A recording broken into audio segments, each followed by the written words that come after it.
The ongoing COVID-19 pandemic has cast a shroud of uncertainty over the entire globe. People have had to learn how to cope with new realities, from staying at home for extended periods to minimizing contact with others. While it's hard to predict how long the effects of the pandemic will last, it's safe to say that some things may never be the same. But that's not necessarily a bad thing. Here are a few ways which the post-COVID-19 world may look different.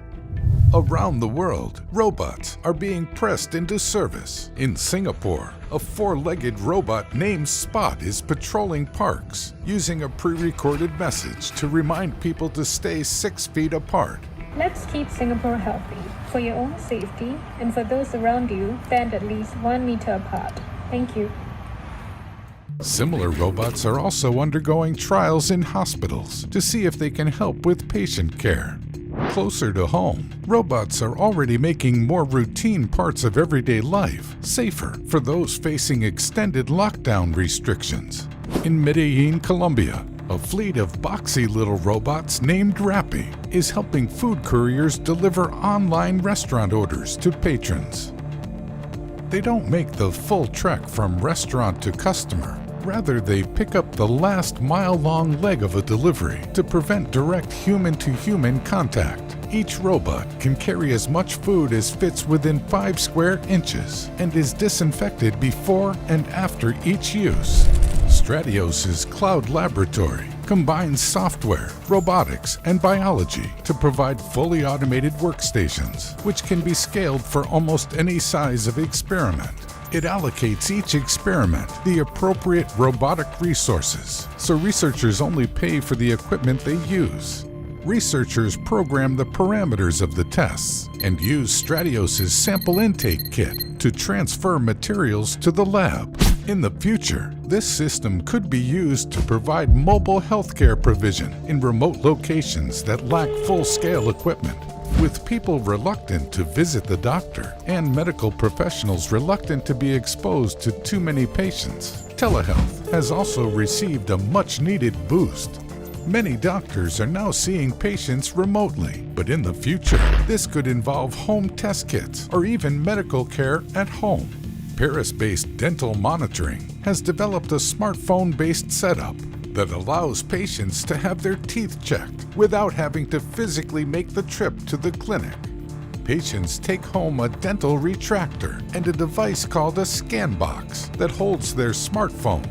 The patient places the retractor in their mouth and then inserts their phone into the scan box, which attaches to the retractor. An app provides guided audio cues telling the patient how to move the scan box, which then takes a series of photos of their teeth. Of course, there is still a way to go before patients can perform their own root canal, but this system could reduce the need for visits to the dentist's office. A number of architects have also been busy designing modular hospitals for the future. Product engineering studio MiniWiz has developed a modular, adaptable, convertible MAC system, which upcycles waste into antibacterial treatment rooms. The MAC wards are lightweight for easy transport and provide negative air pressure and an AI-powered monitoring system. The MAC kits could replace the makeshift hospital wards and tents many healthcare teams have set up to help manage the volumes of COVID-19 patients. The burden of isolation is affecting the mental health of millions of people. To help, online meditation and mental wellness company Headspace is unlocking its premium content for healthcare professionals. The company's research-backed app offers a menu of meditation and mindfulness exercises aimed at improving everything from stress and sleep to focus and anxiety. Making similar services broadly accessible is already a growing trend. Throughout the private sector, the agility to adapt to a largely digital landscape is proving crucial. Every industry has been affected by the pandemic, from manufacturing and production to agriculture and entertainment. The physical barriers to conducting business as usual are forcing companies and institutions to evolve, and many have been up to the challenge. Perhaps the area that has been affected most has been in how we work. Businesses that focus on customer service, like clothing stores and restaurants, are finding clever ways to encourage and enforce social distancing. These include aesthetically pleasing cones of safety for restaurant goers, created by French designer Christophe Jernegan. Some other examples are replacing elevator buttons with foot pedals, and even turning hotel rooms into pop-up restaurants. But for many businesses, one of the biggest changes may be the realization that employees do not have to come into the office to get work done. Having fewer employees in the office could save businesses tremendous amounts in rent and could upend both the commercial and residential real estate markets. Already, real estate agents are seeing an increase in people looking to move out of big cities, as the realization hits that working from home means there is no reason to live in huge, expensive, polluted cities, or even in the same country. Working from home has also been transformed by the rise of Zoom and other video communication tools. Now some businesses are taking it to the next level. ANSYS hosted its first all-virtual reality conference just this month. Dubbed Simulation World, attendees could attend keynote speeches in virtual ballrooms, brainstorm with fellow attendees in breakout sessions, and network in chat rooms. With more employees working from home, holding conferences in VR worlds could become increasingly common.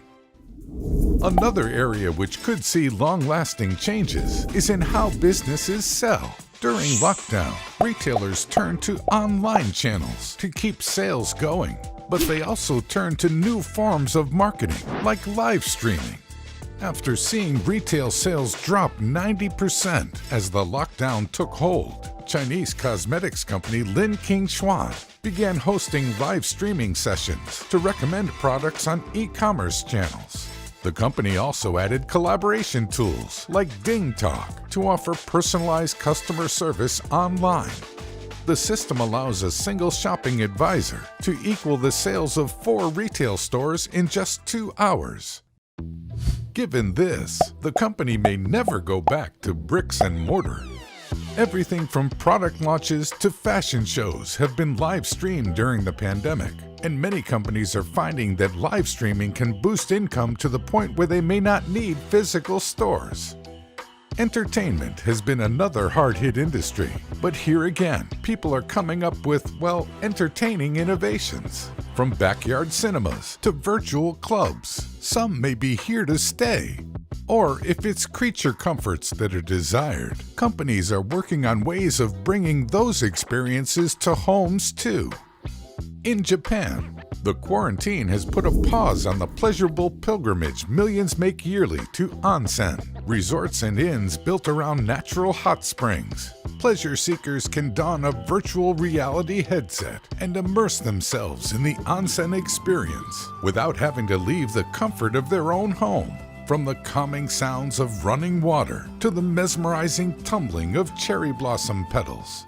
Of course, many of these innovations, from live streaming to telehealth and remote automation, hinge on one vital factor: digital access. Unfortunately, high-speed digital resources aren't available equally. For some, just getting online to take advantage of these trends may be a challenge. But this is a challenge that is bound to become easier over time. And once it is overcome, we could find that the post-coronavirus world looks a lot different from what came before.